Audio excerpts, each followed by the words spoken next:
الحمد للہ رب العالمین والصلاة والسلام علی اشرف الانبیاء والمرسلین وعلی آلہ واصحابہ اجمعین۔ قال اللہ تعالی وتبارک فی القرآن المجید والفرقان الحمید فی شان حبیبہ مخبرا وآمرا ان اللہ وملائکتہ یصلون علی النبی یا ایہا الذین آمنوا صلوا علیہ وسلموا تسلیما۔ اللہم صلی علی سیدنا و مولانا محمد معدن الجود والکرم صلاة و سلاما علیک یا سیدی یا رسول اللہ۔ تمام حمد و ثنا، تعریف و توصیف اللہ جل مجدہ الکریم کی ذات بابرکات کے لیے، جو خالق کائنات بھی ہے اور مالک ششجہات بھی۔ اللہ جل وعلا کی حمد و ثنا کے بعد رسول رحمت، شفیع معظم، نبی محتشم، حضور ختم المرتبت صلی اللہ علیہ وآلہ وسلم کے حضور ناز میں اپنی عقیدتوں، ارادتوں اور محبتوں کا خراج پیش کرنے کے بعد واجب الاحترام ذوی الاحتشام، معزز و مکرم سامعین عالی مرتبت علماء کرام، حضرات سامعین و سامعات، السلام علیکم ورحمۃ اللہ وبرکاتہ۔ اس کی ایکو بالکل بند کر دیں اور آواز بڑھا دیں۔ آج ایک طویل دورانیے کے بعد آپ کے سامنے درس قرآن کے عنوان سے حاضری کا موقع اور شرف نصیب ہوا۔ کتاب رحمت قرآن مجید سے ہماری وابستگی، ہمارا تعلق خاطر اور ہمارا شغف اور ہماری محبت ہمیں دنیا اور آخرت میں سرخرو کرنے کی ضمانت ہے، بالخصوص جب آسمان سے فتنے اتر رہے ہوں تو اس وقت اس کتاب سے جڑنے کی اہمیت اور زیادہ بڑھ جاتی ہے۔ سیدنا علی المرتضیٰ رضی اللہ تعالی عنہ کی مرویات سے ہے کہ آقا کریم علیہ السلام جب فتنوں کا ذکر کیا تو عرض کی حضور پھر ہمارے لیے بچنے کی صورت کیا ہوگی؟ تو برجستہ ارشاد کیا اللہ کی کتاب قرآن مجید۔ جب آپ اس سے جڑ جائیں گے، اس کتاب سے وابستہ ہو جائیں گے، تو یہ تمہاری ضروریات کی کفیل بھی ہوگی، تمہارے دکھوں کا مداوا بھی بنے گی اور تمہارے امراض کے لیے شفا بھی ہوگی اور تمہارے درد کا چارہ بھی ہوگی۔ آج میں اور آپ جس جگہ پہ کھڑے ہیں کہ ایک امت 72-73 گروہوں میں بٹ چکی ہے، پھر ہر گروہ، ہر فرقہ آگے کئی جماعتوں اور ہر جماعت کئی لابیوں میں تقسیم ہو چکی ہے۔ عجیب قسم کی آوازیں سنائی دے رہی ہیں، تو ہم کیسے سمجھیں، کس راہ پہ چلیں، کون سا راستہ اختیار کریں کہ ہمیں حقیقی منزل نصیب ہو؟ تو صاحبو، ہمارے سامنے اللہ کی پاکیزہ کتاب قرآن مجید موجود ہے، تو اس سے ہم رہنمائی حاصل کریں گے تو ہماری دنیا بھی اور ہماری آخرت بھی بہتر ہوگی۔ مختلف عنوانات جب ہمارے موضوع سخن ہوتے ہیں اور اس میں نظریات میں کتنے رنگ دکھائی دیتے ہیں، تو ہم پھر جب قرآن مجید کے دامن سے وابستہ ہوتے ہیں تو ہمیں قرآن صحیح رہنمائی فراہم کرتا ہے۔ یہ ماہ مبارک، ماہ صفر المظفر، اپنے دامن میں اولیاء کرام کی یادیں لیے جلوہ گر ہوتا ہے۔ عمومی طور پہ ہمارے ملک میں، ہندوستان میں، بنگلہ دیش میں، بالخصوص ان خطوں میں جن خطوں میں انبیاء نہیں آئے، اولیاء کے ذریعے سے اسلام پھیلا ہے، تو خاص طور پر اولیاء کا ذکر کیا جاتا ہے اور اولیاء کی ضرورت کو محسوس کیا جاتا ہے۔ اور مارکیٹ میں جس چیز کی ضرورت اور ڈیمانڈ ہو تو اسی کا 2 نمبر بھی آتا ہے۔ جس چیز کی ڈیمانڈ نہ ہو، جس کا 1 نمبر نہ بکتا ہو، اس کا 2 نمبر کیسے بکے گا؟ تو جس چیز کی ضرورت اور ڈیمانڈ ہوتی ہے اس کا ہی 2 نمبر آتا ہے۔ تو آج ہم جب اپنے آپ کو صالحین سے وابستہ کرنا چاہتے ہیں، ہم اولیاء کی صحبت اور سنگت میں بیٹھنا چاہتے ہیں، تو ہمارے پاس جب معیار نہیں ہوگا تو اس ضرورت کو محسوس کرتے ہوئے ہم ہر اس شخص کی مجلس میں بیٹھ جائیں گے کہ جو اس راستے کا مسافر بھی نہیں ہوگا، لیکن اس نے ایک لبادہ اوڑھ رکھا ہوگا اور ہم اس کے پیچھے چل پڑیں گے۔ آج میں اور آپ اس معاشرے میں دیکھتے ہیں کہ ایسے بدقماش لوگ مسند مشیخیت کے اوپر بیٹھے ہیں کہ شیخ، پیر یا ولی ہونا تو دور کی بات ہے، وہ ڈھب کے انسان بھی نہیں ہیں۔ ان کے نام بھی اتنے بھونڈے ہیں کہ الیاذ باللہ۔ میں ایک طرف گیا تو سفر میں چونکہ ہوتا ہوں تو میرے ساتھ میرے ہم سفر تھے، تو راستے میں ایک بورڈ لگا تھا جس کے اوپر تیر کا نشان تھا اور اوپر لکھا تھا پیر مر جانے شاہ۔ تو میرے ساتھ جو ہم سفر تھے وہ دیکھ کر کے کہنے لگے، لو جی اس سے آگے بھی کچھ ہو سکتا ہے۔ پیر مر جانے شاہ لکھا تھا تو مجھے کہنے لگے اس سے آگے بھی کچھ ہو سکتا ہے۔ میں نے برجستہ کہا اس سے آگے ٹوٹ پینے شاہ ہو سکتا ہے، اس سے آگے بھی پوچھو تو ککھ نہ رہنے شاہ ہو سکتا ہے۔ چونکہ جب یہ سودا بکتا ہے تو پھر اس طرح کی چیزیں مارکیٹ میں آتی رہیں گی اور لوگ اس کا مول بھی لگاتے رہیں گے اور خریدتے رہیں گے۔ ہمارے ہاں ہوا یہ کہ ہم نے منبر و محراب سے اولیاء کی کرامات بیان کی ہیں، اولیاء اللہ کا معیار بیان نہیں کیا، اور جس کے نتیجے میں لوگوں کی طلب اور زیادہ بڑھی۔ جب اولیاء کی فضیلتیں بیان کی، اولیاء کی کرامات بیان کی تو طلب پیدا ہوئی، اور معیار بیان نہیں ہوا تو پھر ہر ایرے غیرے، ہر نتھو خیرے، ہر منہ دراز کے پیچھے لوگ بھاگ اٹھے کہ شاید یہاں سے کوئی روشنی مجھے مل جائے۔ تو اس لیے ضرورت اس بات کی محسوس کی جاتی ہے کہ ہمیں اب اس بات کی طرف آنا چاہیے کہ ہم لوگوں کو یہ بتائیں کہ ولی ہوتا کون ہے۔ میں آپ کو یہ بات بتاؤں کہ اس بات کا انکار نہیں ہے کہ کرامت نہیں ہوتی، کرامت تو ہوا کرتی ہے، لیکن کرامت معیار ولایت نہیں ہے۔ ایسے کتنے ولی ہوئے ہیں کہ جن کی ایک کرامت بھی ہمارے تک نہیں پہنچی، لیکن وہ مسلمان ولی ہیں۔ بلکہ میں آپ کو بتاؤں کہ سب سے بڑے ولی تو صحابہ ہیں۔ کتنے صحابہ ہیں کہ جن کی کرامات ہمارے پاس موجود ہیں۔ تو معیار یہ نہیں ہے، معیار اور ہے۔ کرامت کا انکار بھی نہیں ہے، قرآن مجید کے دامن میں کرامات کا بیان ہے۔ آصف بن برخیہ آنکھ جھپکنے سے قبل تخت حاضر کر دیتا ہے، یہ اللہ کے ولی کی کرامت ہے۔ حضرت سیدہ مریم کے حجرے میں بے موسم پھل موجود ہوتے ہیں۔ حضرت زکریہ بے ساختہ پوچھتے ہیں، یا مریم انّا لک ھذا، یہ پھل کہاں سے آئے؟ تو برجستہ کہتی ہیں یہ مجھے میرے اللہ نے دیے، اور وہ جس کو چاہتا ہے بغیر حساب کے عطا کرتا ہے۔ اور حضرت زکریہ پھر یہیں کھڑے ہو کے اللہ سے اولاد کے لیے دعا مانگتے ہیں۔ اس میں حرج نہیں ہے، کرامات ہوتی ہیں، لیکن عام آدمی کس طرح پہچانے گا کہ یہ کرامت ہے یا استدراج ہے؟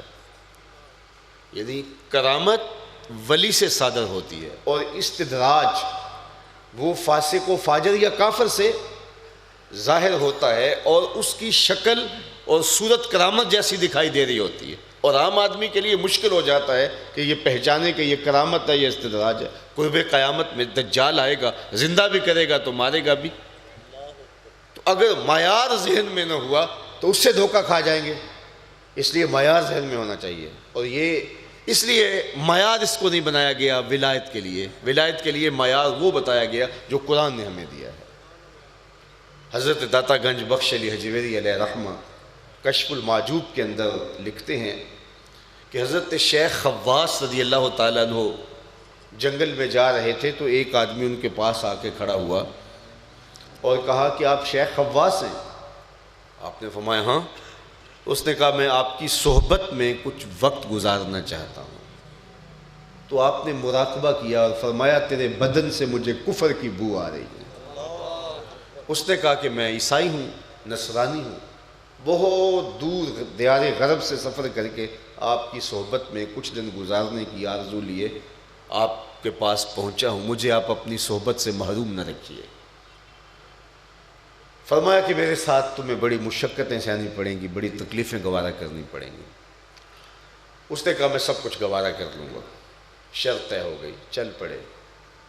دن رات صعوبتیں تکلیفیں سہتے ہوئے سفر کرتے رہے۔ ایک دن بھوک کی شدت سے اس کی ٹانگیں کانپنے لگی اور وہ حضرت سے مخاطب ہو کے کہنے لگا حضرت میں نے یہ عہد تو کیا تھا کہ میں کبھی کوئی آپ سے مطالبہ نہیں کروں گا، لیکن اب تو مجھے جان کے لالے پڑ گئے، تو آپ کی قدر و منزلت اللہ کے ہاں جو ہے تو آپ کھانے کا انتظام کیجیے۔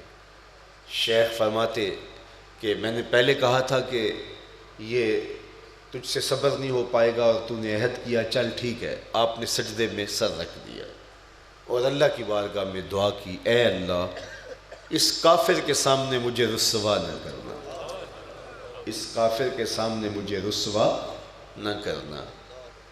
اور سر سجدے سے اٹھایا، آسمان سے ایک طبق اترا جس کے اوپر 2 روٹیاں تھیں اور 2 شربت کے پیالے تھے۔ ایک پیالہ اور ایک روٹی اس سے دے دی، خود لے لی، پھر سفر شروع ہو گیا۔ دل میں بڑے خوش کہ رب نے لاج رکھ لی۔ 2 4 5 دن 10 دن گزرے تو اس کی دوبارہ وہی حالت ہو گئی۔ تو اس نے کہا، کچھ کہنے ہی لگا تھا تو شیخ نے کہا کہ اس دن تو میری لاج رہ گئی تھی، رب نے میرا بھرم رکھ لیا تھا، روز ایک دن جیسی کیفیت نہیں ہوتی، تو آج یہ پھر نہ کہیں مجھے کہہ دے۔ تو آپ نے کہا میاں آج تیری باری ہے، تو بھی تو عیسائیوں کا بہت بڑا پیر پادری ہے، آج تیری باری ہے۔ کہتے میں نے اس کو یہ کہا تو اس نے سجدے میں سر جھکا دیا اور میں نے دل ہی دل میں کہا کہ اس کا سجدہ ریز ہونا کیا معنی رکھتا ہے اور کیا ہوگا اس سے۔ لیکن تھوڑی دیر کے بعد جب اس نے سر اٹھایا تو آسمان سے طبق اترا جس پر 4 پیالے شربت کے اور 4 روٹیاں تھیں۔ مجھے کہنے لگا کل یا شیخ، حضرت کھائیے۔ میں نے کہا میں نہیں کھاؤں گا، کرامت ہو نہیں سکتی اور استدراج کا کھانا میرے لیے جائز نہیں ہے۔ تو وہ کہنے لگا کہ حضرت کھائیے اور 2 مبارکیں لیجئے۔ میں نے کہا کیا؟ اس نے کہا میں نے جب سجدے میں سر رکھا تو کہا اے اللہ اگر اسلام سچا دین ہے تو 2 شربت کے پیالے اور 2 روٹیاں عطا کر دے، اور اگر شیخ خواص واقعہ ہی تیرا ولی ہے تو 2 شربت کے پیالے اور 2 روٹیاں اس کے صدقے سے عطا کر۔ اب یہ 4 پیالے اور 4 شربت کے پیالے اور روٹیاں یہاں موجود ہیں، تو حضرت ایک تو میرے ایمان کے گواہ بن جائیے اور ایک اپنی ولایت کی مبارک وصول کیجیے۔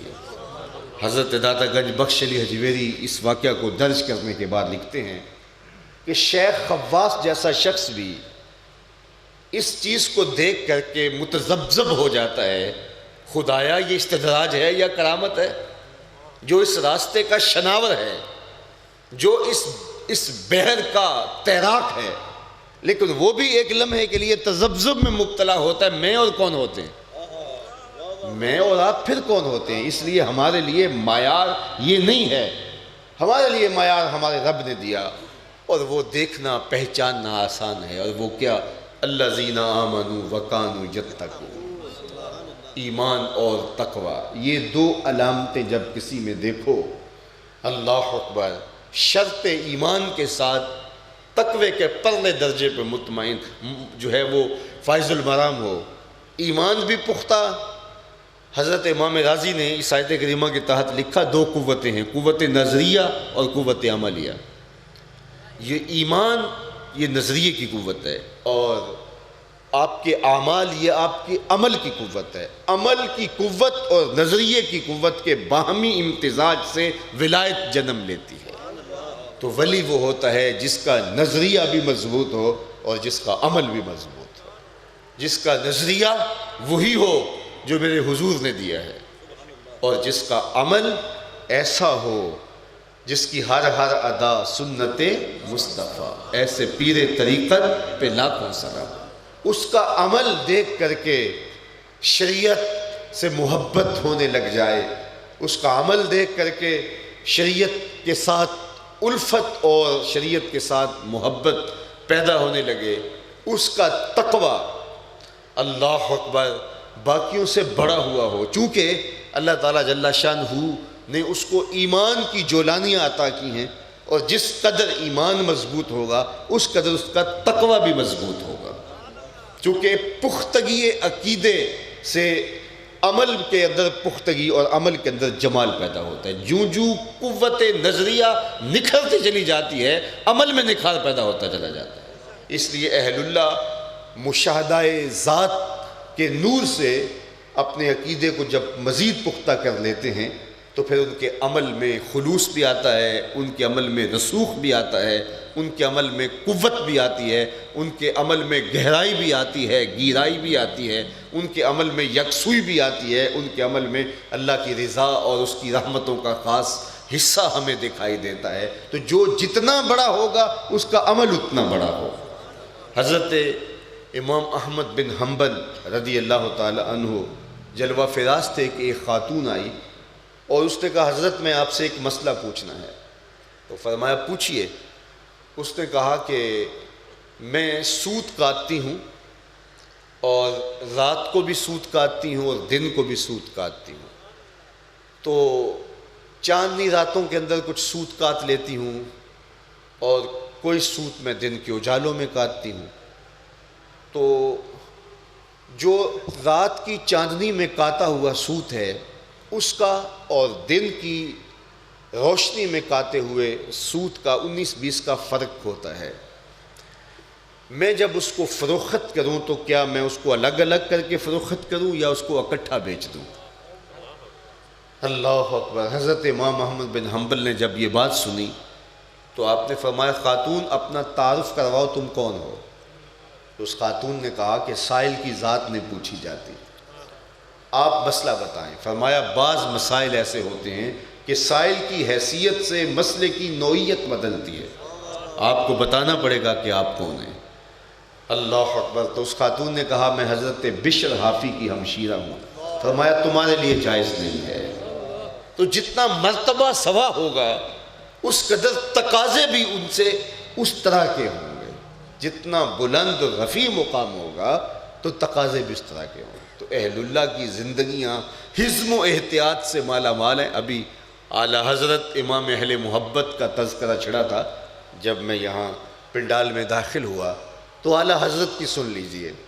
کسی مجلس میں تشریف فرما ہوئے، انواع اقسام کے کھانے آپ کے سامنے پڑے تھے، تو جب کھانا کھانے لگے تو آپ نے شوربہ چکھا تو اتنا لذیذ تھا کہ دل میں طلب پیدا ہوئی کہ میں تھوڑا سا شوربہ پی لوں۔ نوش جاں کرنے کو جی چاہا تو صاحب دعوت کو بلایا اور کہا اگر تم اجازت دو تو میں تھوڑا سا شوربہ پی سکتا ہوں؟ اس نے کہا حضرت یہ سب کچھ رکھا ہی آپ کے لیے ہے۔ تو اعلیٰ حضرت فرمانے لگے سنو، یہ جو شوربہ ہوتا ہے یہ بطور معقول رکھا جاتا ہے، بطور مشروب نہیں رکھا جاتا، یعنی یہ عرفاً کھانے کے لیے رکھا جاتا ہے، بطور سالن استعمال ہوتا ہے، پینے کے لیے نہیں رکھا جاتا۔ تو میں عرف سے ہٹنا چاہتا ہوں، اس لیے مجھے آپ سے اسپیشل اجازت لینے کی ضرورت ہے، چونکہ آپ نے جو شوربہ تیار کیا ہے وہ کھانے کے لیے تیار کیا ہے۔ میں پینے لگ جاؤں، میرے دیکھا دیکھی بات دوسرے بھی پینے لگ جائیں، یہ ایک جھٹکا بھی نہیں لے گا۔ وہ بعض کا شادیوں پہ انہوں نے بطور چٹنی کے دہی رکھا ہوا ہوتا ہے، کچھ لوگ گلاسوں میں ڈال کر کے پینا شروع کر دیتے ہیں اور پھر وہ ایک جھٹکا بھی نہیں لیتا ہے اور پھر برتن بجانے شروع کر دیتے ہیں۔ میاں زیادتی تم نے کی ہے، جو چیز معقول تھی اس کو مشروب کے طور پہ استعمال کیا۔ تو اعلیٰ حضرت نے فرمایا جو شوربہ ہوتا ہے اس کا عرف معقول ہے، مشروب نہیں ہے۔ یہ کھانے کے لیے صاحب دعوت رکھتا ہے، پینے کے لیے نہیں رکھتا۔ اب میں پینا چاہتا ہوں تو مجھے الگ سے اجازت کی ضرورت ہے۔ تو یہ بات ذہن میں رکھیے گا کہ زندگی کے اندر تقویٰ تو یہ ان چیزوں کا ہم سے تقاضا کرتا ہے۔ 5 نمازیں تو عام سادہ مسلمان بھی پڑھ لیتا ہے، باقی اعمال خیر وہ بھی بجا لاتا ہے، لیکن اہل اللہ کی زندگیاں تقوی سے عبارت ہوتی ہیں۔ وہ اپنے ایک ایک قدم حزم و احتیاط سے اٹھاتے ہیں اور ان کی زندگی لوگوں کے لیے نمونہ ہوتی ہے، اور ان کا طرز حیات لوگوں کے لیے ایک روشنی بانٹ رہا ہوتا ہے۔ تو ایمان کے بعد تقوی یہ ان کی زندگی کو روشنی اور ان کی زندگی کو اجالا دیتا ہے۔ اللہ کے محبوب علیہ السلام سے پوچھا گیا کہ محبوب آپ بتائیے کہ یہ اہل اللہ کون ہیں؟ تو حضور علیہ السلام نے ارشاد فرمایا ہم الذین اذا رؤوا ذکر اللہ، یہ وہ لوگ ہیں جب تم ان کو دیکھو تو خدا یاد آ جائے، جن کے دیکھنے سے اللہ کی یاد آئے، جن کے دیکھنے سے اللہ تعالیٰ سے محبت کے جذبے پیدا ہوں، رغبت دنیا کم ہو جن کی صحبت میں اور رغبت آخرت بڑھ جائے، جن سے مل کر زندگی بھلی لگنے لگے اور مقصد حیات ہاتھ میں آ جائے۔ ہم کیوں پیدا کیے گئے، ہمارے مالک نے ہمیں تخلیق کیوں کیا، مقصد زندگی ہاتھ میں آنے لگے اور ان کو دیکھ کر خدا یاد آنے لگے۔ کہا ان کی صحبت کو ضروری سمجھو۔ بلکہ حضرت شیخ احمد مجدد الفسانی علیہ رحمہ فرماتے ہیں ایسے لوگوں کی صحبت کبریت احمر کا درجہ رکھتی ہے، سرخ گندک کی طرح نفع بخش ہے۔ تو ایسے لوگوں کی صحبت کو اپنے اوپر لازم کر لو۔ ان اوصاف حمیدہ کے حامل لوگ حضرت سہل بن عبداللہ تستری، کیا خوب انہوں نے ہمیں ضابطہ بتایا۔ فرمایا کہ ہمارے ہاں جو اصول ہیں، جن اصولوں پر آپ لوگوں کو پرکھیں گے صوفی کون ہوتا ہے، ولایت کن خوبیوں کے حامل شخص کو نصیب ہوتی ہے، تو فرمایا اصولنا سبعۃ اشیاء، ہمارے اصول 7 چیزیں ہیں، اور ان 7 چیزوں کو اگر آپ اپنے اندر اختیار کر لیں، اپنے اندر اتار لیں، تو آپ اس مرتبے پہ فائز ہو سکتے ہیں۔ دیکھیے نبوت کا دروازہ بند ہو گیا ہے، ولایت کا دروازہ بند نہیں ہوا۔ نبوت وہبی ہے، کسی کی محنت سے حاصل نہیں ہوتی، اور ولایت کسبی ہے، آپ محنت کریں اللہ آپ کو بھی عطا کر دے گا۔ دروازہ بھی بند نہیں ہوا، قیامت تک اولیاء آتے رہیں گے، اولیاء موجود رہیں گے امت کے اندر، یہ اس امت کی خصوصیات میں سے ہے۔ یعنی ولایت کا دروازہ بھی بند نہیں ہوا اور یہ محنت سے حاصل بھی ہو سکتی ہے۔ اس لیے مجھے اور آپ کو اس کو حاصل کرنے کے لیے کوشش کرنا چاہیے، ہمیں محنت کرنی چاہیے کہ یہ دولت ہمیں حاصل ہو۔ اب وہ کون سے اصول ہیں جن کے ذریعے سے ہم اس مرتبے پہ پہنچ سکتے ہیں؟ تو حضرت شیخ اب سہل بن عبداللہ تستری کے بتائے ہوئے ان 7 اصولوں کو اچھی طرح یاد کر لو۔ فرمایا ہمارے اصول 7 ہیں۔ سب سے پہلی چیز اللہ اکبر، التمسک بکتاب اللہ، کتاب اللہ کے ساتھ تمسک اختیار کر لیا جائے۔ کتاب اللہ سے جڑ جانا یہ تمہیں خدا کی قربت تک پہنچا دے گا۔ حضرت امام احمد بن حنبل کہتے ہیں میں نے اللہ سے کہا مالک مجھے اپنی محبت عطا کر دے۔ اللہ اکبر، یہ کتنے لوگ طالب تھے۔ امام احمد بن حنبل اکثر حضرت بشر حافی کے پیچھے دوڑتے، تو کسی نے شاگردوں نے کہا حضرت آپ اتنے پڑھے لکھے شخص ہیں تو آپ اس فقیر سے کیا تلاش کرتے ہیں؟ تو امام احمد بن حنبل فرمانے لگے کہ فرمایا کہ احمد بن حنبل جس رب کو مانتا ہے بشر اس رب کو جانتا بھی ہے، اس لیے میں اللہ کی قربت کے لیے اس کے پیچھے پیچھے دوڑتا ہوں۔ اللہ اکبر۔ تو کہا میں نے اللہ سے کہا کہ مالک مجھے اپنی محبت دے، اس کے لیے میں نے خدمت دین کی ہے، اس کے لیے میں فقیروں کی صحبت میں بھاگا ہوں، میں نے کیا کیا جو ہے وہ راستے اختیار کیے۔ تو اللہ نے مجھے پھر اپنی محبت عطا کر دی، اور اتنی محبت عطا کی کہ مجھے زوال عقل کا اندیشہ ہو گیا کہ کہیں میری عقل ہی زائل نہ ہو جائے محبت کے وفور سے۔ پھر میں نے دوسرا مطالبہ بارگاہ عزتی میں کیا، مالک اب مجھے اپنا قرب عطا کر دے، چونکہ بندہ جس سے محبت کرتا ہے پھر اس سے ملنا بھی چاہتا ہے۔ تو کہا مجھے اپنا قرب عطا کر دے. تو آواز آئی میرا قرب دیکھنا چاہتے ہو، میرا قرب چاہتے ہو تو پھر قرآن پڑھا کرو. قرآن اللہ کے قرب کی ضمانت بن جاتا ہے. اللہ اکبر، یہ اللہ کی محبت کی دلیل ہے کہ آپ کا قرآن سے پیار ہوگا. تو فرمایا پہلی چیز کتاب اللہ کے ساتھ تمسک اختیار کرنا. میرے حضور نے ارشاد فرمایا کہ یہ آسمان سے زمین کی طرف اللہ کی لٹکتی ہوئی رسی ہے. اہل ایمان، اے مسلمانوں، تمہارے لیے یہ روشن حوالہ ہے تمہارے پاس. اس کتاب کو کبھی نہ چھوڑنا. اس کتاب کی تلاوت دن کے اجالوں میں اور رات کی تنہائیوں میں جاری رکھنا. اس کتاب سے رہنمائی لینا، کبھی بھی گمراہ نہیں ہوگے. حضرت داتا گنج بخش علی حجویری علیہ رحمہ نے کشف المعجوب میں لکھا ہے جس کا کوئی مرشد نہیں، اس کا قرآن مرشد ہے. قرآن تمہیں رہنمائی دیتا ہے، پوری رہنمائی قرآن فراہم کرتا ہے. اچھی بات ہے کسی مرشد کی صحبت مل جائے اور اس کے بتائے ہوئے طریقوں کے مطابق تم اپنی زندگی گزارو اور وہ تمہیں وہ راستہ دکھائے جو حقیقت کا راستہ ہے. لیکن آج کے دور میں کامل مرشد تلاش کرنا بھی کون سا آسان کام ہے. وہ کسی نے کہا دکانداریاں، میں نے کہا مارکیٹیں بنی ہوئی ہیں. تو آپ کتنا مشکل ہے تو پھر کدھر جائیں؟ تو حضرت داتا صاحب نے مسئلہ حل کر دیا.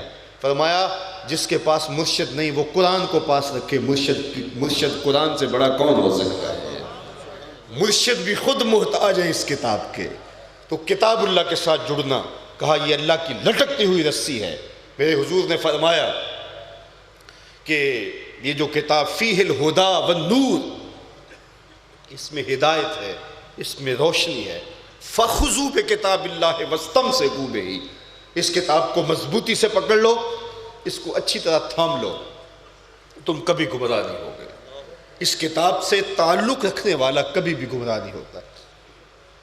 دوسری بات ارشاد فرمائی نعرہ تکبیر، نعرہ رسالت، عظمت و شان مصطفیٰ. دوسری بات ارشاد فرمائی والاقتداء بسنت رسول اللہ صلی اللہ علیہ وآلہ وسلم. حضور کی سنت کا اتباع. خدا تک پہنچنے کا راستہ یہ ہے کہ حضور کی غلامی کی جائے. مپندار سادی کہ راہ صفا، تواں رفت جز بر پے مصطفیٰ. سادی سوچنا بھی نہ کہ حضور کے بغیر تو خدا تک پہنچ سکتا ہے.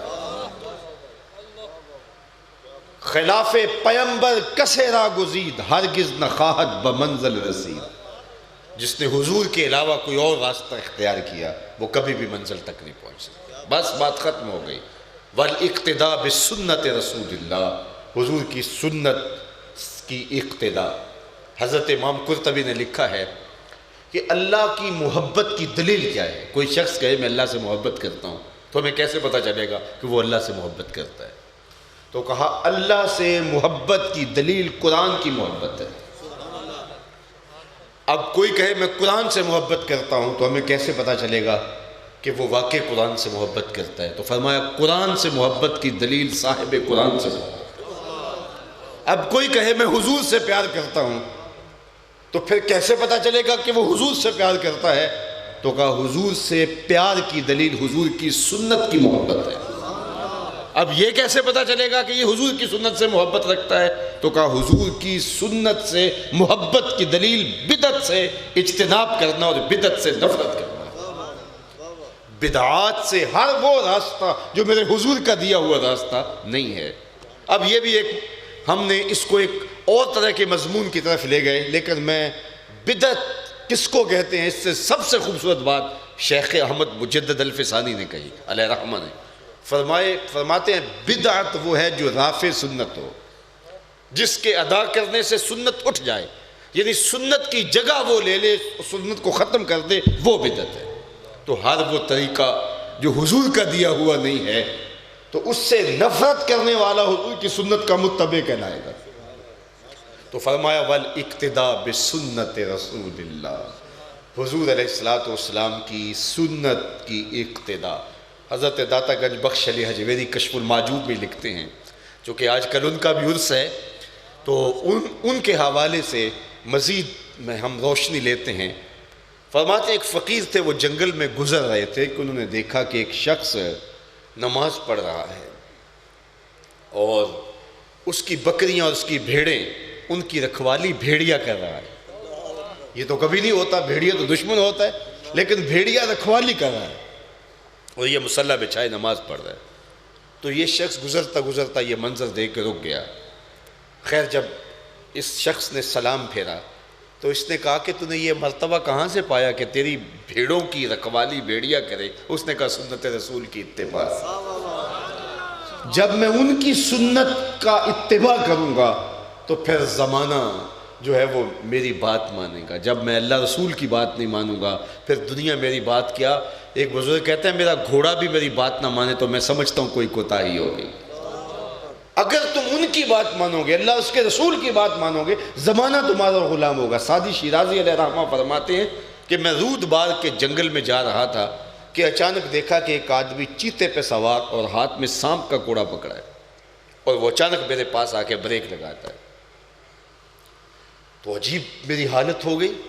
شیر اچانک کھلے جنگلوں میں نے شیر دیکھے ہیں افریقہ میں، اور محفوظ ہم گاڑیوں میں ہوتے ہیں، جب شیر غرغاتا ہے تو اس وقت جو ہے وہ دل تھوڑا سا ڈرتا ہے، اور پھر کوئی محفوظ پناہ گاہ میں نہیں ہے، اور چیتے کے اوپر، شیر کے اوپر ایک انسان بیٹھا اور ہاتھ میں سانپ کا کوڑا پکڑا ہے، تو ڈر تو خوف تو پیدا ہوتا ہے۔ تو کہا کہ میں ڈر گیا۔ تو وہ مسکرا کے شخص بولا سعدی ڈر گئے ہو؟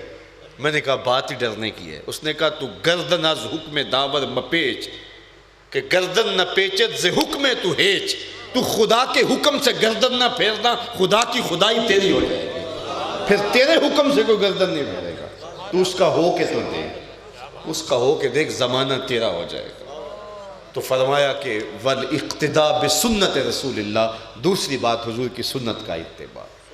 تیسری بات ارشاد کی وَأَكْلُ الْحَلَالِ، اور عقل حلال۔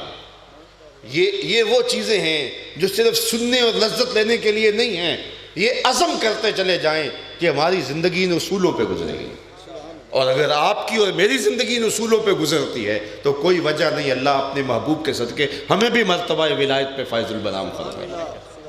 ہم اللہ سے یہ آرزو کرتے ہیں وَجَعَلْنِي لِلْمُتَّقِينَ إِمَامًا، اللہ مجھے متقین کا امام بنا دے۔ یہ اہل ایمان کی دعا ہے، التجا ہے اور تمنا ہے۔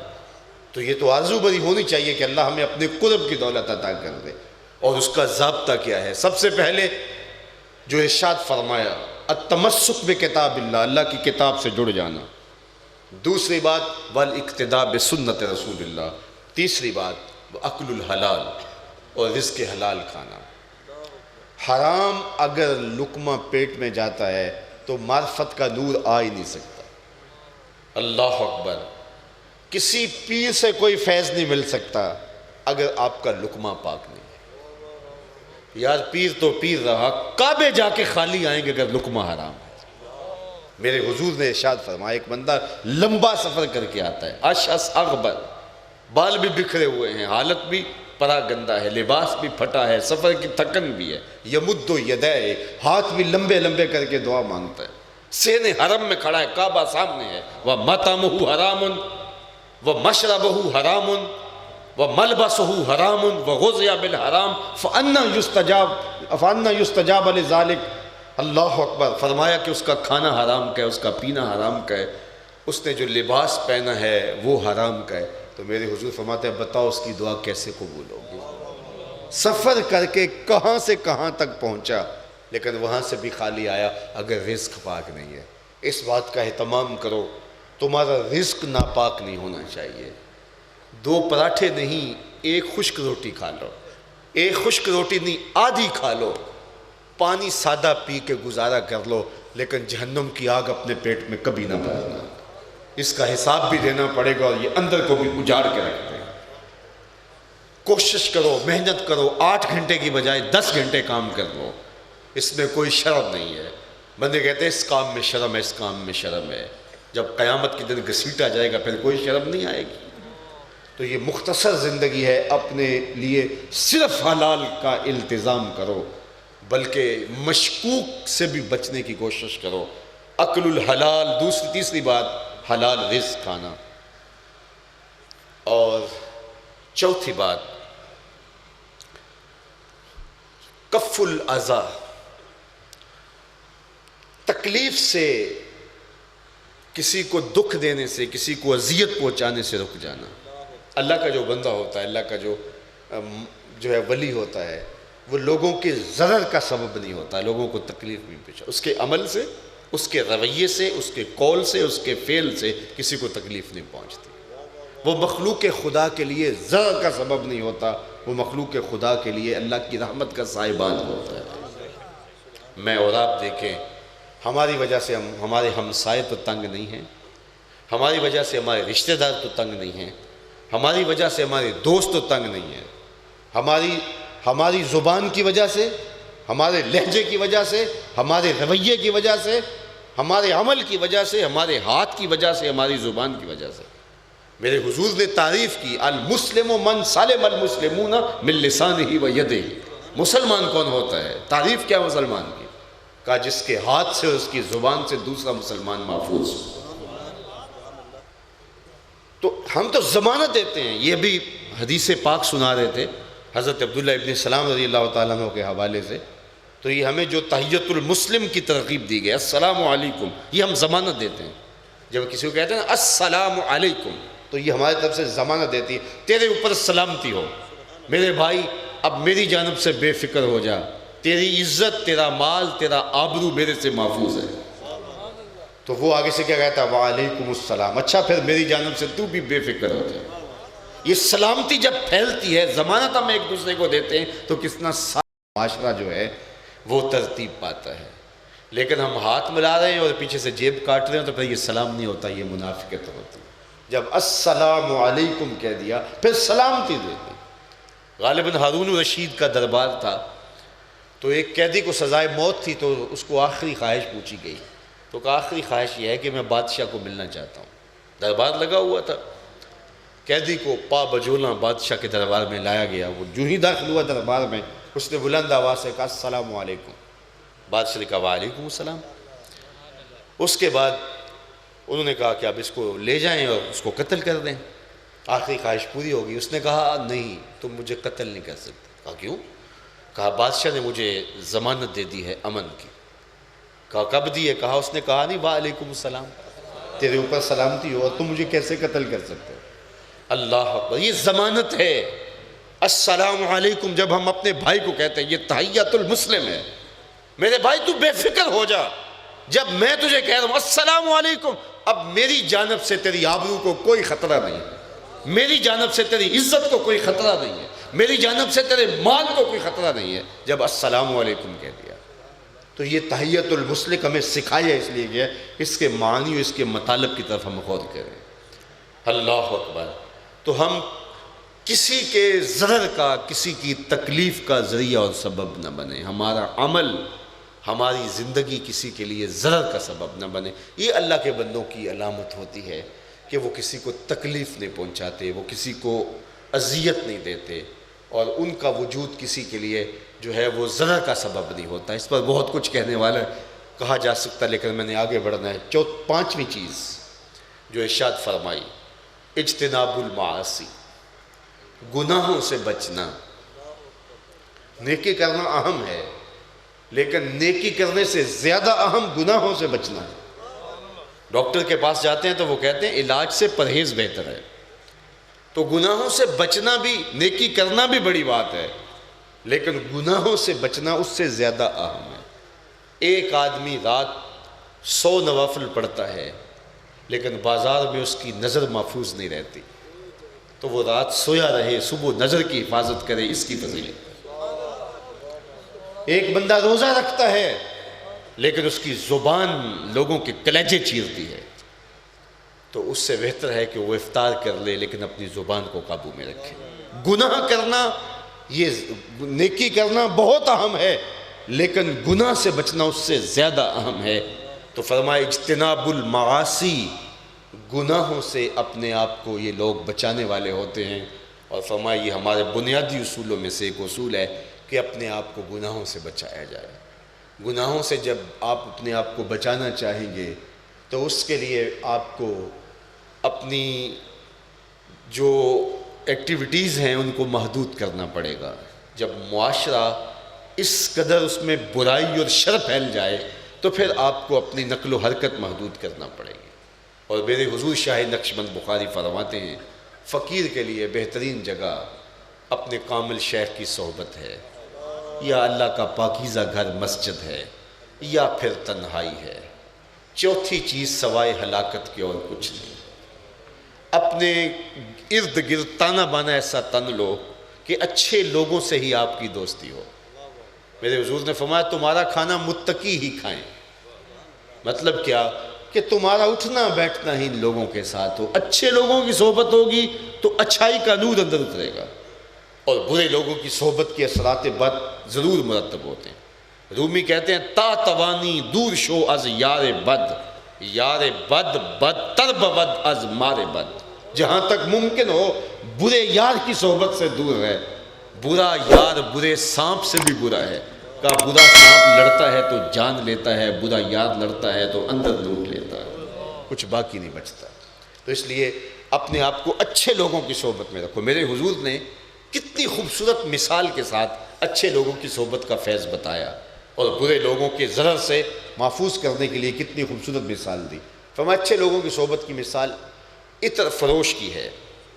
جب آپ عطر فروش کے پاس بیٹھیں گے تو تین چیزوں میں سے ایک چیز آپ کو حاصل ہوگی۔ عطر فروش کی عادت ہوتی ہے کہ وہ عطر کا تحفہ دے دیتا ہے، یہ اس کا مزاج ہوتا ہے۔ تو کہا یا تو وہ تمہیں تحفہ دے گا، یا کوئی خوشبو پسند آئے گی تم خود خرید لو گے، اور تیسری بات نہ وہ تحفہ دے گا نہ تم خریدو گے، جب تک بیٹھے رہو گے مہک آتی رہے گی، حتیٰ کہ وہ خوشبو تمہارے بدن میں رچ بس جائے گی۔ تو کہا اچھے لوگوں کی صحبت اختیار، اور برے لوگوں کی صحبت لوہار کی بھٹی کی مثال دیتے ہوئے کہا کہ اس کے قریب بیٹھو گے یا تو کوئی چنگاری اڑے گی اور تمہارے بدن پہ اور تمہارے لباس میں پڑے گی، اور اس سے تمہارا لباس بھی جل سکتا ہے، اور اگر یہ نہ ہوا تو جب تک بیٹھو گے تو دھوئیں کی اذیت سہتے رہو گے۔ اس لیے اچھے لوگوں کی صحبت کو ہمیشہ لازم پکڑو، اس کا نتیجہ ہوگا کہ اچھے لوگوں کی صحبت میں آپ اچھائی کرو گے۔ جو ہی اذان کی آواز آئے گی تو کہیں گے چلو نماز پڑھنے کے لیے چلیں، اور برے لوگوں کی صحبت میں بیٹھے ہوں گے، آپ نمازی بھی ہوں گے اور کہیں گے بیٹھ جائیے یار پڑھ لیتے ہیں، حتیٰ کہ وہ آپ کی جماعت تو گئی اور اس کے بعد پھر نماز بھی آہستہ آہستہ جانا شروع ہو جائے گی۔ اس لیے فرمایا کہ اجتناب المعاصی، اور اس کے وہ ذرائع اختیار کیے جائیں جس سے گناہوں سے بچا جائے۔ اور پھر اس کے بعد فرمایا چھٹی چیز جو ہمارے بنیادی اصولوں میں سے ہے التوبہ، وہ توبہ ہے۔ گناہ ہوں تو توبہ واجب ہے، اور گناہ نہ ہوں تو توبہ کریں درجے بلند ہوتے۔ میرے حضور کے دامن پہ گناہ کا ایک دھبا بھی نہیں تھا۔ ہمارا عقیدہ عصمت انبیاء کا ہے، سارے نبی معصوم عن الخطا ہیں، کسی نبی کے دامن پہ کوئی داغ گناہ کا نہیں ہو سکتا، لیکن اس کے باوجود میرے حضور نے ارشاد فرمایا میں ایک دن میں اللہ سے 100 بار توبہ کرتا ہوں۔ ہم تو شبرات پہ کرتے ہیں، اور وہ بھی بس توبہ کی، اور صبح کے معمول پھر وہی تھے جو ایک دن پہلے تھے۔ وہ کیا کسی نے کہا توبہ کی پھر توبہ کی، پھر توبہ کر کے توڑ دی، میری اس توبہ پہ توبہ توبہ توبہ کر اٹھ۔ یہ کیسی توبہ ہے؟ تو روزانہ کی بنیاد پہ ہمارے تو بدن گندگیوں سے لتھڑے پڑے ہیں، کبھی زبان کا شر، کبھی آنکھوں کی بدکاریاں، کبھی خیالوں کی ناپاکیزگیاں، کبھی سوچوں کی آوارگیاں، کبھی ہمارا کوئی جرم، کبھی کوئی گناہ۔ تو لازم ہے ہمارے اوپر کہ ہم روزانہ توبہ کریں۔ اللہ کے محبوب اپنے رب سے ایک دن میں 100 مرتبہ توبہ کرتے تھے۔ توبہ تریاق ہے، توبہ من کا اجالا ہے، توبہ اللہ کی قربت کا ذریعہ ہے۔ تو کہا ہمارے اصولوں میں سے چھٹا اصول توبہ کرنا ہے۔ جب کوئی شخص بڑے گناہوں سے توبہ کرتا ہے اور اجتناب کرتا ہے، اللہ چھوٹے گناہ یوں ہی معاف کرتے ہیں۔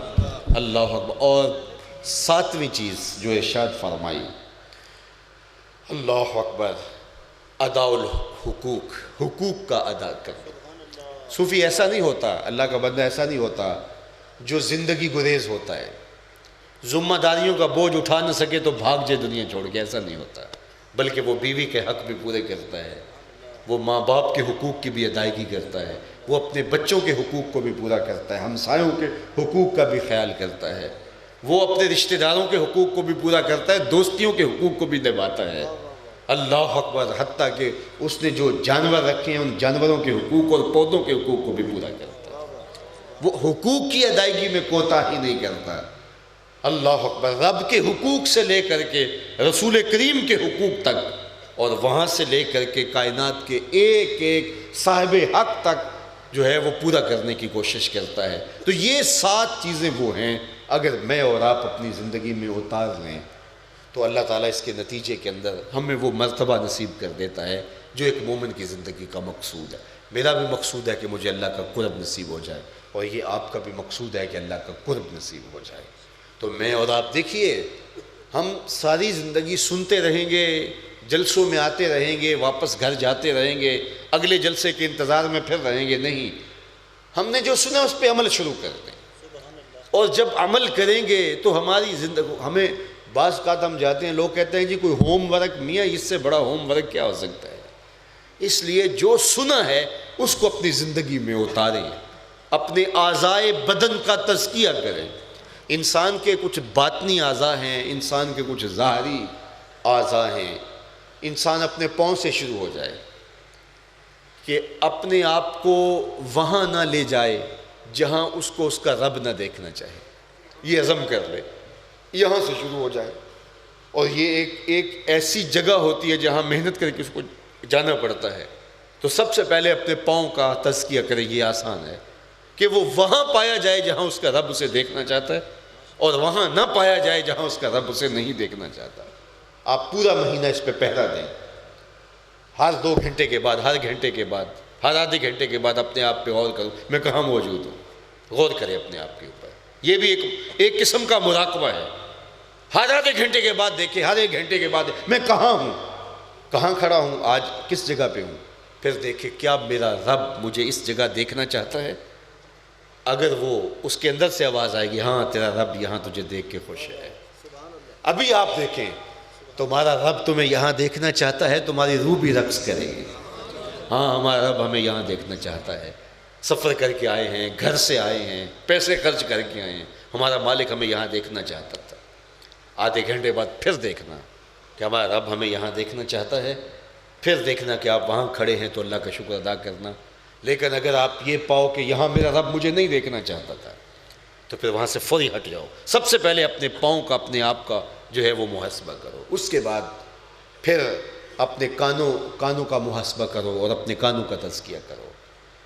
میرے کانوں کو کن کاموں سے منع کیا گیا ہے، کن چیزوں کے سننے سے روکا گیا ہے؟ وہ غیبت ہے، وہ جو ہے وہ غیر محرم کی آوازیں ہیں، وہ نغمے ہیں، وہ ساز ہے۔ تو پھر اپنے کانوں کا تزکیہ کر لو۔ 1 مہینہ اس پہ لگ سکتا ہے، ویسے تو مکمل تزکیے کے لیے وقت چاہیے، لیکن آپ کوشش کریں اب اس تزکیے پہ بھی نظر جمی رہے۔ اب 7 کان بھی شروع ہو گئے۔ اس کے بعد اپنے ہاتھوں کو دیکھو کہ میرے ہاتھ سے ظلم تو نہیں ہو رہا، میرے ہاتھ سے زیادتی تو نہیں ہو رہی۔ اس کے بعد پھر مشکل ترین جو تزکیے ہیں وہ زبان کا تزکیہ ہے۔ اللہ کے محبوب نے فرمایا تھا اپنی پارسائی کی جگہ اپنی شرمگاہ کی اور جو 2 جبڑوں کے درمیان اس کی زبان ہے، فرمایا اگر اس کی تم مجھے ضمانت دے دو، میں محمد تمہیں جنت کی ضمانت دے دوں۔ تو اپنی نظر پہ پہرے بٹھاؤ، اپنی زبان کو قابو میں رکھو۔ میری مائیں بہنیں سننے والی موجود ہوں گی پردے میں، بالخصوص خواتین کے لیے زبان پہ قابو رکھنا زیادہ جو ہے وہ ضروری ہے، اس لیے کہ خواتین کے اندر زبان پہ قابو رکھنا جو ہے یہ تھوڑا سا مشکل ہوتا ہے۔ لیکن قیامت کے دن جو ہے وہ زبان کی وجہ سے لوگ زیادہ پکڑ میں مبتلا ہوں گے، زیادہ تر گناہ ہماری زبان کی وجہ سے ہوں گے۔ معاشرے کے اندر خرابیاں زبان کی وجہ سے ہوتی ہیں، رشتہ داریاں زبان کی وجہ سے ٹوٹتی ہیں، ہمارے خاندان کے اندر طلاقیں زبان کی وجہ سے ہوتی ہیں، بھائی چارے زبان کی وجہ سے ٹوٹتے ہیں۔ تو یہ زبان ہے، اس میں ہڈی نہیں رکھی گئی اور 32 دانتوں میں جکڑ کے رکھا گیا ہے، یہ پھر بھی بے قابو ہو جاتی ہے۔ اس کو سنبھال کے رکھیں، اس کو جب سنبھال کے رکھیں گے آدھے کام تو زبان کو کنٹرول کرنے سے حاصل ہو جائے۔ نظر کی حفاظت کریں، زبان کی حفاظت کریں، اعضائے ظاہریہ کا تزکیہ کر لیں، پھر اس کے بعد آئیں اپنے اعضائے باطنیہ کے تزکیے کی طرف۔ دماغ سے تعلق ہے تکبر کا، کبھی بھی اپنے آپ کو کسی سے افضل نہ سمجھیں، کبھی بھی کسی سے اپنے آپ کو اشرف نہ سمجھیں۔ جب یہ آپ سمجھیں گے تو پھر جو ہے وہ کچھ بھی باقی نہیں بچے گا۔ اللہ اکبر۔ اور اس کے بعد دل کی امراض ہیں، حسد ہے، بغض ہے، کینے ہیں، نفرتیں ہیں، اپنے دل کو محفوظ کریں۔ یہ سب سے بڑی کائنات ہے، یہ محبوب کا عرش ہے، وہ زمین و آسمانوں میں نہیں، مومن کے دل میں رہتا ہے۔ تو اگر دل صاف ہوگا تو پھر پیش کریں گے نا، دعوت دیں گے۔ کوئی کسی کو دعوت دے تو پہلے گھر کو صاف کر کے دعوت دیتا ہے۔ کبھی ایسا ہوتا ہے کہ ہم گزرتے ہوئے رکنے لگتے ہیں، کوئی گزرتے سڑک پہ کسی دوست کو فون کرتے ہیں یا اچانک رک جاتے ہیں، تو اسے کہتے ہیں ہم نے ذرا جانا ہے آپ کے گھر، تو وہ دوڑ کے پہلے جاتا ہے، چیزیں دائیں بائیں سے پیچھے ہٹاتا ہے۔ اور ہم نے واش روم میں جانا ہے تو اندر گھس کر کے واش روم کو پہلے صاف کر دیتا ہے۔ یار واش روم بھی صاف کرنا پڑتا ہے، واش روم بھی صاف رہے تو پھر دل کیوں نہ صاف رہے؟ واش روم تو ہے ہی واش روم، جب گندا وہ بھی نہیں جچتا، جو غلاظت کی جگہ ہے تو اس کو بھی صاف کیا جاتا ہے۔ اور آج تو لاکھوں لوگ روپے، آج کل تو فیشن یہ ہے کہ اتنے پیسے باقی جگہوں پہ نہیں لگتے جتنے واش روم کی ٹائل پہ لگ جاتے ہیں۔ تو جب واش روم کو بھی اچھا رکھنا ہے، وہاں چند لمحوں کے لیے آپ نے بامر مجبوری جانا ہے، لیکن پھر بھی کہتے ہو ماحول خوبصورت ہونا چاہیے، تو کیا یار دل گندا ہو تو محبوب آ جائے گا؟ اس دل کے اندر اپنے محبوب کے لیے صفائیاں ستھرائیاں پیدا کرو، پھر دیکھنا کہ دل کے آئینے میں کیسے جمال یار دکھائی دیتا ہے۔ تو دل کو پاک کرو، دل کو ستھرا کرو۔ حضرت عبداللہ بن عمر رضی اللہ تعالیٰ عنہ فرماتے ہیں کہ محبوب کریم کی مجلس لگی تھی، ہجوم عاشقاں تھا، تو حضور نے ارشاد فرمایا کسی نے جنتی دیکھنا ہے تو دروازے پہ دیکھو۔ ہمیں شوق ہوا تو ایک بوڑھے بزرگ تشریف لائے جن کے بائیں ہاتھ میں جوتا پکڑا تھا، اور تازہ آثار وضو ان کے چہرے پہ حویدہ تھے۔ آ کے بیٹھ گئے۔ دوسرا دن ہوا تو پھر فرمایا کسی نے جنتی دیکھنا ہو تو دروازے پہ دیکھے، جو پہلا شخص مسجد میں داخل ہوگا وہ جنتی ہوگا۔ ہمیں شوق ہوا دیکھتے ہیں آج کون آتا ہے، تو دیکھا کل والے بزرگ پھر دوبارہ تشریف لائے، بائیں ہاتھ میں جوتا پکڑا ہے اور تازہ آثار وضو چہرے پہ نمایاں ہیں۔ تیسرے دن پھر فرمایا، ہم نے دیکھا تو پھر وہی تشریف لائے۔ جب لوگ اٹھ کے جانے لگے تو حضرت عبداللہ کہتے ہیں میں ان کے پیچھے چل پڑا۔ میں نے کہا کہ میری ابا جی سے کوئی شک رنجی سی ہو گئی ہے، تو میں 3 دن آپ کے پاس گزارنا چاہتا ہوں، تو مجھے آپ اپنے ساتھ رکھ لیں گے؟ تو وہ بزرگ کہنے لگے کہ آ جاؤ۔ کہتے میری لالچ یہ تھی کہ میں دیکھوں کہ یہ عمل کون سے کرتے ہیں، کہ میرے حضور نے فرمایا جنتی دیکھنا ہے تو دروازے پہ دیکھو، اور 3 دن یہی برآمد ہوتے رہے۔ کہا کہ جب میں ان کے ساتھ چلا گیا، دن گزرا، رات پڑی، انہوں نے چارپائی بچھا دی میرے لیے اور خود بھی ایک جانب سو گئے۔ میں چادر اوڑھ کے تاثر یہ دیا کہ میں سو رہا ہوں، لیکن میں جاگ رہا تھا، چونکہ میں دیکھنا چاہتا تھا کہ یہ رات نوافل کیسے پڑھتے ہیں، کون سے اعمال کرتے ہیں، تاکہ ان اعمال کے تتبع سے میں بھی جنت حاصل کر پاؤں۔ لیکن ساری رات وہ سوئے رہے، مجھے کوئی خاص عمل نظر نہ آیا، الا یہ کہ جب کروٹ بدلیں تو رب کا نام لیں۔ کہا رات گزر گئی، صبح ہوئی، ناشتہ ہوا، باغات میں چلے گئے، دن گزرا، پھر رات ہوئی، تو میں نے سوچا ہو سکتا ہے کل میری وجہ سے معمولات ترک کیے ہوں، تو آج دیکھتا ہوں۔ تو اگلے دن پھر میں طاق میں رہا، لیکن وہ پھر ساری رات سوئے رہے۔ تیسرا دن ہوا تو پھر ہی ایسا گزرا۔ جب تیسرا دن بھی گزر گیا اور صبح فجر پڑی، ناشتہ کیا، تو میں نے ان کو کہا کہ بابا جی میری والدہ گرامی سے کوئی لڑائی نہیں ہوئی تھی، حضور نے کہا تھا جنتی دیکھنا ہے تو دروازے پہ دیکھو، اور 3 دن آپ ہی دکھائی دیتے رہے۔ میں دیکھنا چاہتا تھا آپ کے عمل کیا ہے، تاکہ وہ عمل میں بھی کر سکوں، لیکن میں نے دیکھا کہ آپ کے عمل میرے سے مختلف نہیں ہیں۔ معمول کی نمازیں آپ نے بھی ادا کی اور میں نے بھی ادا کی، کوئی خاص عمل نہیں تھا۔ تو میں اس جستجو میں، اس ٹو میں آیا تھا کہ دیکھوں آپ کا ماجرا کیا ہے، لیکن 3 دن گزر گئے، مجھے کچھ دکھائی نہیں دیا، شاید آپ نے میری وجہ سے کوئی بات چھپا لی ہے۔ تو وہ بزرگ فرمانے لگے کہ سنو، میں نے تمہاری وجہ سے کوئی بات نہیں چھپائی، لیکن میرا ایک عمل تم نہیں دیکھ سکے، اور چونکہ تم نے محنت کی ہے اور 3 دن کاٹے ہیں، چلو میں تمہیں خود بتا دیتا ہوں۔ تو کہتے ہیں میں ہمہ تن گوش ہو گیا۔ تو وہ بزرگ فرمانے لگے کہ عبداللہ، یہ جو میرے سینے میں رکھا ہوا دل ہے، اس میں کسی مومن کا بغض نہیں ہے۔ اس کائنات کو صاف کریں، اس دل کو پاک کریں۔ باہو بولے کہ دل کالے نالوں منہ کالا چنگا، جے کو یہ رمز پچھانے ہو، ہم منہ تو مل مل کے دھوتے ہیں، دن میں 5 4 6 7 بار دھوتے ہیں، اچھے سے اچھا صابن لے کر کے آتے ہیں، لیکن کبھی کوئی صابن، کوئی جو ہے وہ میل اتارنے والی چیز اندر لے کے بھی اتریں اور دل کو بھی صاف کریں۔ یہ دل اگر صاف ہو گیا تو پھر اس آئینے کے اندر پوری کائنات آپ کو دکھائی دے گی۔ وچے ہی بیڑے وچے ہی چیڑے وچے ہی ونج مہانے ہوں، 14 طبق دلے دے اندر تمبو وانگو تھانے ہوں۔ تو آئیے اس دل کو صاف کرنے کے لیے کوشاں ہو جائیں اور زندگی کی ایک ایک سانس اللہ اور اس کے رسول کے نام لگا دے۔ دل کیسے صاف ہوتے ہیں؟ میرے حضور نے ارشاد فرمایا، ہر شے کا زنگ کسی نہ کسی شے سے دور ہوتا ہے۔ لوہے کا زنگ ریگ مار سے آپ صاف کرتے ہیں، کپڑے میلے ہو جائیں صابن سے دھوتے ہیں، ہر شے کا زنگ میل کسی نہ کسی شے سے اترتا ہے۔ فرمایا دلوں کا زنگ اللہ کے ذکر سے اترتا ہے، تو اللہ کا ذکر کریں گے تو دل کا زنگ اترے گا، قرآن مجید کی تلاوت کریں گے دل کا زنگ اترے گا، کثرت کے ساتھ موت کو یاد کریں گے دل کا زنگ اترے گا۔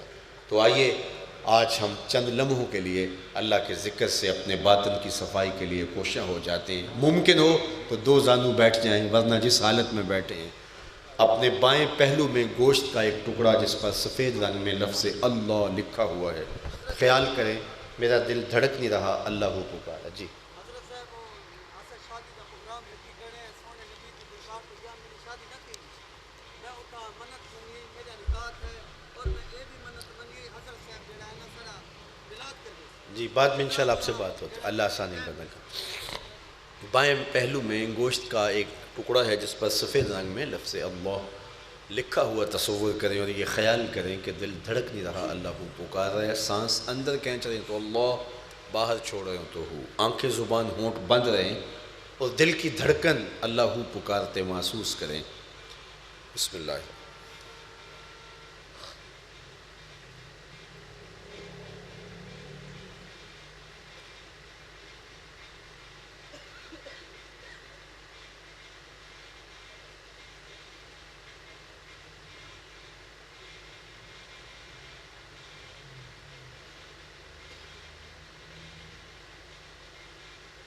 جل جلالہ ومنہ، ذکر اسم ذات مجرد بالجہر، اللہ اللہ اللہ اللہ اللہ اللہ اللہ اللہ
روحانی انتصاب کے لیے کہا تو اس میں یہ ہے کہ یہ دل کا سودا ہے اور مقصود مرشد نہیں ہوتا، مقصود اللہ کا قرب ہے۔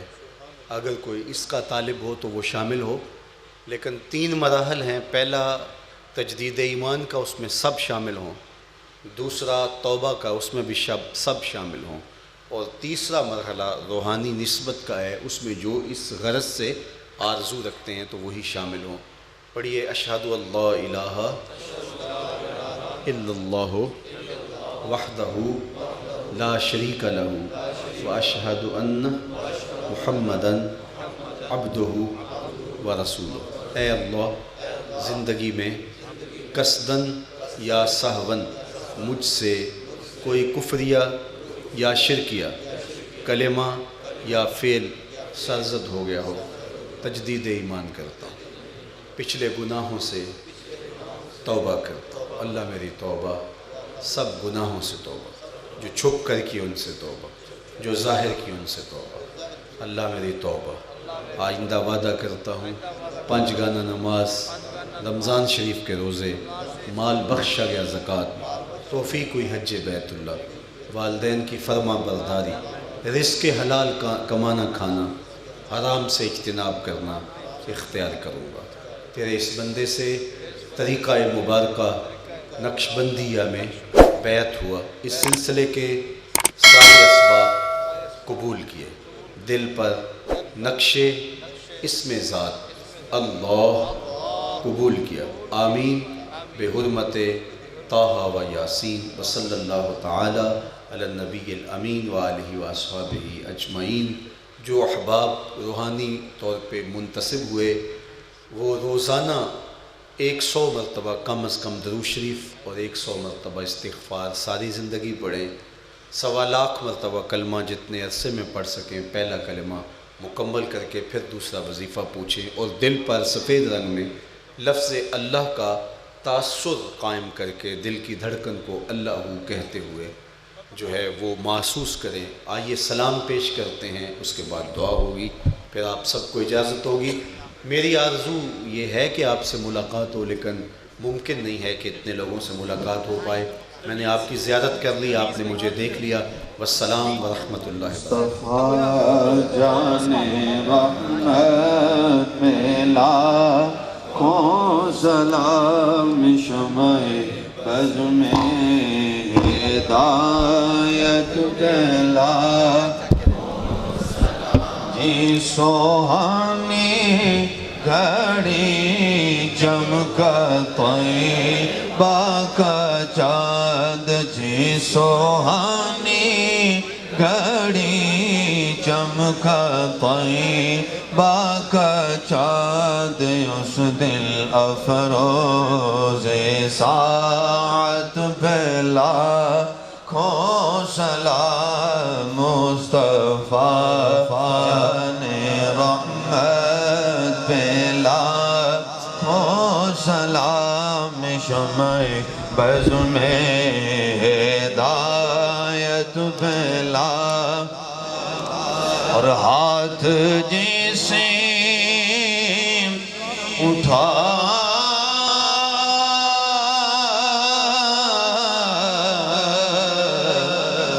غنی کر دیا، موج بحر سماحت پھیلا کھو سلام، مصطفیٰ جان رحمت پھیلا کھو سلام، شمع بز میں ہدایت پھیلا، اور مجھ سے خدمت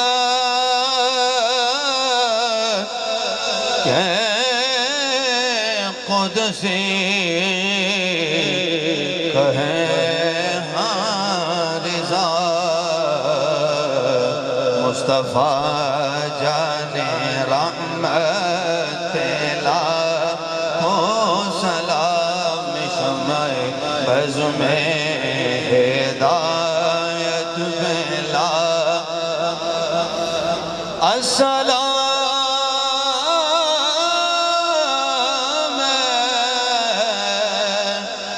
کالی کملے والیاں،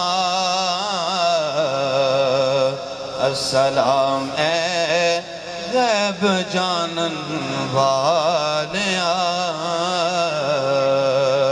یا الہی صدقہ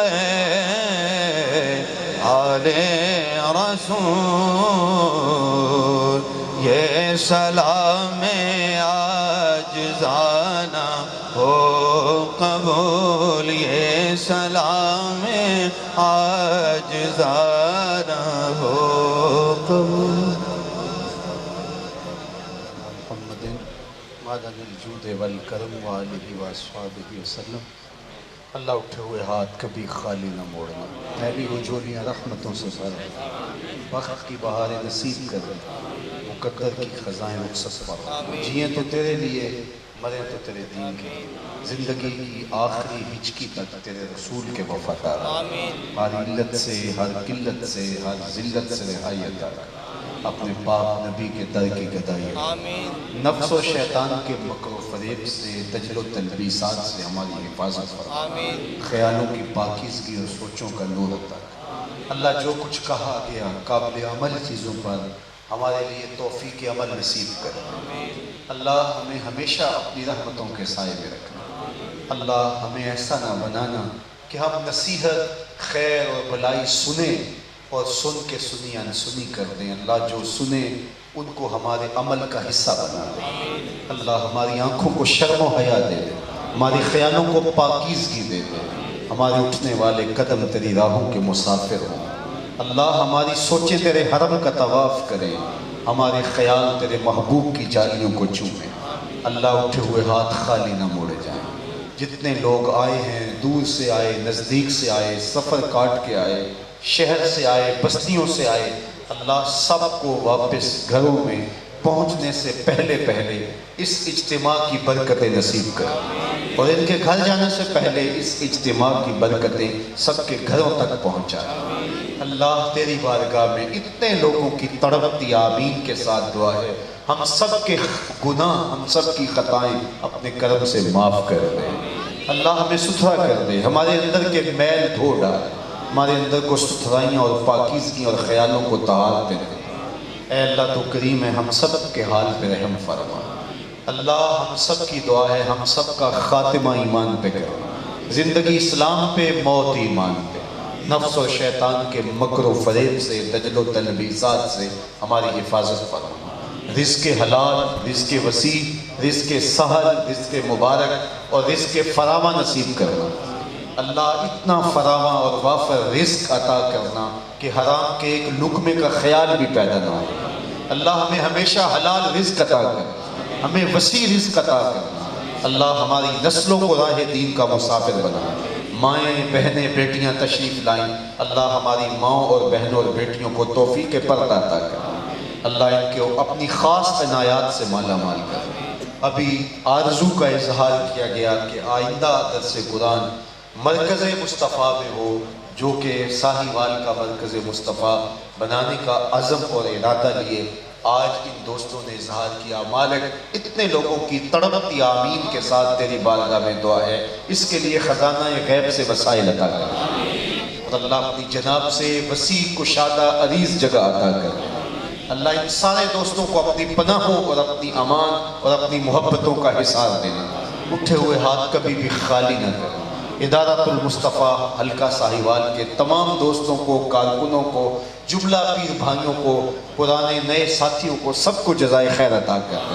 اللہ گھروں میں واپس پہنچنے سے قبل اس اجتماع کی برکتیں سب کے گھروں تک پہنچا دینا، سب کو خیریت سے اپنے اپنے گھروں میں امن عافیت سے پہنچنا نصیب فرمانا۔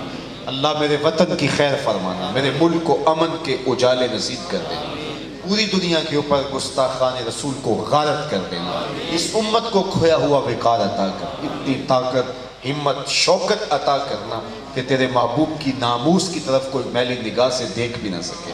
وصلی اللہ تعالی علی النبی الامین وعلی آلہ واصحابہ اجمعین، والسلام علیکم ورحمۃ اللہ وبرکاتہ۔ السلام علیکم، ٹھیک صاحب۔